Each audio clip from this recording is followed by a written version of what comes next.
Unexpected antibodies are found most frequently in samples from patients who have been exposed to foreign red blood cell antigens through transfusion or pregnancy.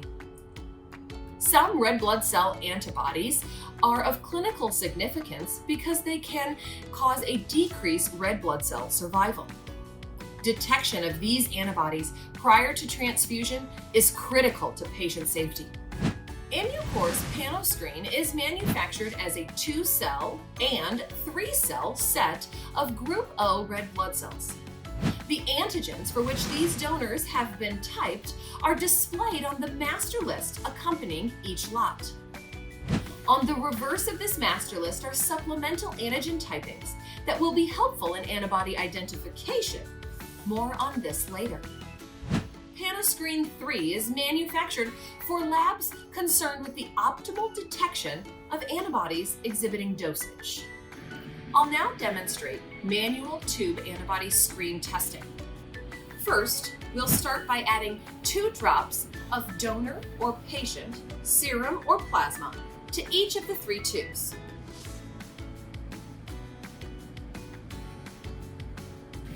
Next, we'll add 1 drop of each screening reagent cell to each tube. Screening cell 1 is added to the tube labeled for screen cell 1. Screening cell 2 is added to the appropriately labeled tube.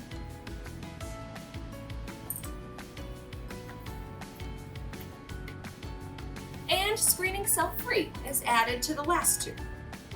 If immediate spin testing is to be performed, load samples into the centrifuge, spin, and then examine the supernatant for hemolysis. A technologist should then read and grade the immediate spin reaction. If potentiating reagents are employed, they should be added now. PEG and Enhance are the 2 most common potentiators. Both potentiators create a low ionic strength test environment that increases antibody uptake during incubation. If you are using PEG as a potentiator, add 2 drops of PEG to each of the tubes. Then incubate at 37 degrees Celsius for the time defined in the package insert. Remember, incubating for the upper limit on that time range may enhance reactivity when using PEG as a potentiator. After incubation, wash the tube. Be careful during washing to decant saline between the washes. Then resuspend the red blood cells before adding saline for the next wash. When using PEG as a potentiator, after washing, add 1 to 2 drops of anti-human globulin. Adding 2 drops may enhance reactivity. It is notable that the use of monospecific anti-IgG AHG instead of poly-AHG is strongly recommended, as poly-AHG may give non-specific reactions. After adding AHG, mix well and centrifuge. The technologist will then read and grade the results. All negative AHG tests using PEG as a potentiator should be confirmed by adding IgG sensitized red blood cells, such as Immucore's check cell. A positive result with check cells indicates that active AHG was added to the test system. A negative result at this point invalidates the test. If Enhance is used as a potentiator for antibody screen testing, 2 drops of Enhance should be added to each tube after the immediate spin reactions.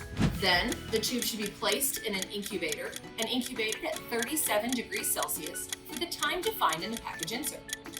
Remember, incubating to the upper time limit as stated in the package insert may enhance reactivity. After incubation, when using Enhance as a potentiator, tubes should be placed in the centrifuge and spun. Technologists should then read and grade the 37-degree reading. After the 37-degree reading, when using Enhance as the potentiator, the tubes should be washed. Be careful to completely decant saline between washes and then resuspend the red blood cells prior to adding saline for the next wash. After washing, when using Enhance as a potentiator, 1 to 2 drops of anti-human globulin reagent should be added to the test tubes. Adding 2 drops may enhance reactivity. Mix well and centrifuge. The technologist should then read and grade the reaction results. All negative AHG tests should be confirmed by adding IgG-sensitized red blood cells, such as immune-course check cells. A positive check cell result confirms that the AHG was active at the time it was added to the test system. A negative result, however, invalidates the test.